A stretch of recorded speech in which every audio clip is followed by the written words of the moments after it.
प्रधानमंत्री मोदी ने वो कर दिखाया जो कोई नेता दुनिया का नहीं कर पाया। यही वजह है और यही पीएम मोदी की ताकत है, यही कूटनीति है और इसी जरिए से प्रधानमंत्री दुनिया को साथ लेते हैं। मेरे पाकिस्तानियों, असल गेम तो आप समझ आई है। जो इन्होंने एक बड़ा सौदा किया था, अब असल बात सामने आई है। जो मनाजिर सामने आए हैं वो हैरान कुन है। दोस्तों, भारत की जो डिफेंस एक्विजिशन काउंसिल है उसने 28 अरब डॉलर के 114 राफेल फाइटर जेट्स की क्लियरेंस दे दी है। ये खबर केवल 114 लड़ाकू विमानों की खरीद की नहीं है, बल्कि ये खबर है उस भरोसे की जिसे फ्रांस ने सोर्स कोड और टेक्नोलॉजी ट्रांसफर के रूप में भारत की झोली में डाल दिया। फ्रांस इस वक्त बड़ी सीरियस नेगोशिएशन कर रहा है, बल्कि उनको इंसेंटिव दे रहा है, डिस्काउंट्स ऑफर कर रहा है, स्पेशल पैकेज जिसको कहते हैं वो दे रहा है कि हम ये भी आपका कर देंगे, हम मेंटेनेंस भी करेंगे, हम बाद में टेक्नोलॉजी शिफ्ट भी करेंगे। वो क्यों कर रहा है? सबसे पहले नाज़रीन, आज आप भारतीय मीडिया उठाकर देखें, वहां पर तमाम तरह भारत के मिलिट्री के ऑफिशियल्स बैठे हुए और गुफ्तगू और बातचीत कर रहे हैं। पाकिस्तानी मीडिया उठाकर देखिए तो पाकिस्तानी मिलिट्री के तमाम तरह ऑफिशियल्स बैठे हुए और गुफ्तगू और बातचीत कर रहे हैं, अपनी कौम को नाज़रीन डिफेंड कर रहे हैं। हम ये रवैया देख चुके हैं कि नाज़रीन भारत जब से नरेंद्र मोदी नाज़रीन भारत को लीड कर रहा है। पाकिस्तान के हाथों भारतीय जो राफेल तैयारे थे उनकी तबाही के बाद अब भारत जो है, हम समझ रहे थे जी कुछ उनके अंदर समझबूझ सोच आ जाएगी, लेकिन उनका जंगी जुनून जो है वो अभी भी बरकरार है और नए तैयारे अब भारत की एक तरह से मजबूरी बन गए। मोदी सरकार मजीद 114 राफेल तैयारे खरीदने पर तैयार है। ये बुनियादी तौर पे इस बात का एतराफ है कि तैयारों में नक्स नहीं था। 114 वो खरीदने चढ़े हैं, अगर उनको पता हो कि ये तैयारे घटिया हैं। पागल है वो। कॉमन सेंस की बात कर रहा हूँ, उसके लिए कोई शुक्रात बुकरात नहीं चाहिए। तैयारे निकले घटिया और वो 114 और खरीद रहे हैं। 1 2 4 10 अरब का मामला होना है। ये इतराफ इस बात का है बेसिकली।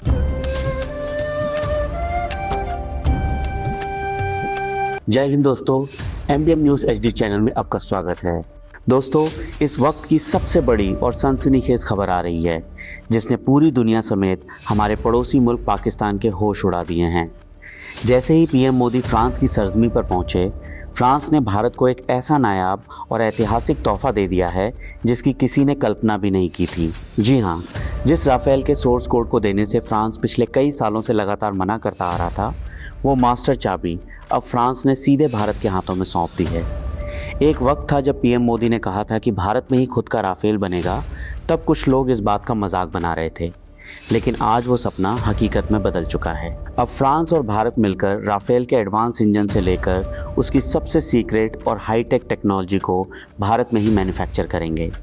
भारत की इस सुपर फास्ट रफ्तार और बढ़ती मिलिट्री पावर को देखकर पूरी दुनिया दंग है। खासकर पाकिस्तान में तो इस खबर के बाद से मातम का माहौल है। पाकिस्तानी मीडिया और उनके एक्सपर्ट्स इस बात से थर थर कांप रहे हैं कि अगर भारत के पास राफेल का सोर्स कोड आ गया तो उनकी बची कुची एयरफोर्स का क्या होगा। भारत की इस महाकामयाबी को अब रोक पाना नामुमकिन है। अपनी राय आप कमेंट करके ज़रूर बताएं। चलिए आइए देखते हैं पाकिस्तानी मीडिया का रिएक्शन। और वीडियो शुरू करने से पहले आपसे रिक्वेस्ट है, वीडियो को लाइक करें, चैनल को सब्सक्राइब करें और बेल आइकन को दबाना न भूलें। जय हिंद। जब ये राफेल ले रहे थे तो पाकिस्तान को पता था ना ये राफेल की क्या कैपेबिलिटी है और क्या पाकिस्तान के पास is there any way to defend against the Rafale attack. 250 kilometre 300 kilometre से दूर से वो फायर करते हैं, आपके पर रेडार वहां तक पहुंचता नहीं है, तो आप उनको कैसे करेंगे। ये तो नहीं था कि जैसे पुराने जमाने में बॉर्डर के ऊपर डॉग फाइट्स होती थी, हमें भी पता था कि ये नहीं होगा। We knew they had meteor missiles जो कि बड़ी लॉन्ग रेंज मिसाइल्स है उनकी, and they have long range firing, so they were caught off guard और बड़े नुकसान हुए। We did not achieve any success. ये तो ऑलमोस्ट हमारी डिफीट ही लगती है। फ्रांस सरकार के सूत्रों के मुताबिक अब भारत को रफाल फाइटर जेट की तकनीक ट्रांसफर की जाएगी। खबरों के अनुसार प्रधानमंत्री नरेंद्र मोदी की फ्रांस यात्रा के दौरान इस डील पर मोहर लग जाएगी। दरअसल भारत ने फ्रांस से 114 अतिरिक्त रफाल फाइटर जेट खरीदने का प्रस्ताव भेजा है। इन 114 जेट्स की डील के साथ रफाल की तकनीक साझा की जाएगी। इस टेक्नोलॉजी ट्रांसफर में रफाल के इंजन, ढांचे और अंदरूनी सॉफ्टवेयर की डिटेल्स शामिल होंगी। भारतीय एयरफोर्स ने मजीद 114 राफेल तैयारे खरीदने का मुतालबा कर दिया है और मीडिया उनका रिपोर्ट कर रहा है कि इस मुआहदे की मालियत 2 लाख करोड़ से जायद होने का तखमीना है, जिसमें 60% से ज्यादा मकामी मवाद यानी मटीरियल मटीरियल शामिल किया जा सकता है।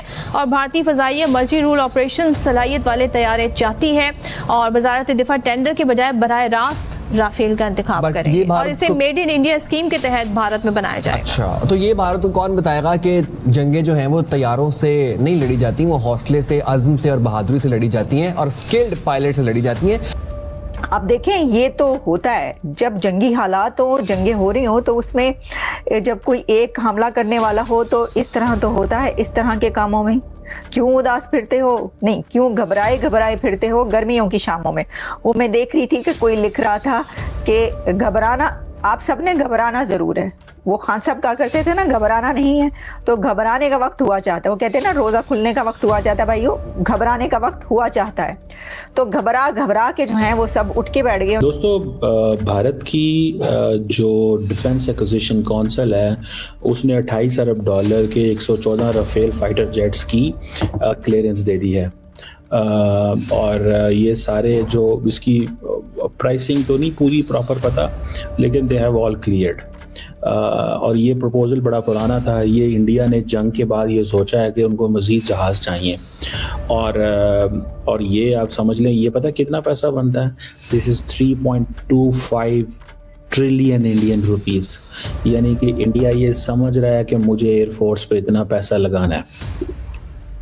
इंडिया ये समझ रहा है कि मुझे 3.25 3.25 ट्रिलियन इंडियन रुपीस, यानी कि अगर इसको मैं पाकिस्तानी करेंसी के हिसाब से भी करूं, अगर डबल यह है तो आपको पता है ये तकरीबन 6-7 ट्रिलियन पाकिस्तानी रुपीस बनते हैं। Half of Pakistan budget, half of Pakistan budget मेरा ख्याल है they are into this game.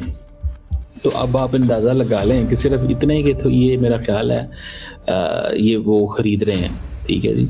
Indian air force जो है वो कह रही है कि हमें शॉर्टफॉल ऑफ फाइटर जेट्स की और 42 कॉम्बैट स्क्वाड्रन चाहिए और लेकिन इंडिया के पास 29 स्क्वाड्रन्स हैं।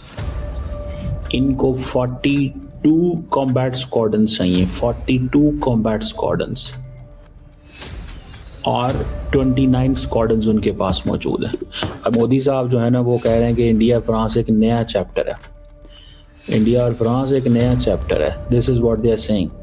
और वो कह रहे हैं जी कि this is a force for global stability.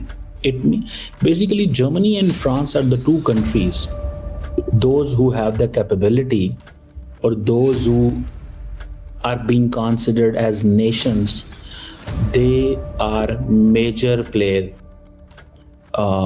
in this multipolar world, and they are the one जिसे वो कहते हैं ना, those who can take Europe together with them. And who will be Europe's next hegemon is the Germany. और ये इस चीज़ को भी समझिएगा। कल बल्कि जर्मन चांसलर ने बड़ा ज़बरदस्त एक आर्टिकल भी लिखा है इस हवाले से फॉरेन अफेयर्स में। बहरहाल एक तो ये चीज़ है। अगर आपको वीडियो पसंद आए तो चैनल को सब्सक्राइब करें और बेल आइकन को जरूर दबाएं ताकि आपको ऐसे ही लेटेस्ट वीडियो की नोटिफिकेशन मिलती रहे। Thank you for watching. मैं हूं विवेक। मिलते हैं नेक्स्ट वीडियो में। Stay updated and stay safe.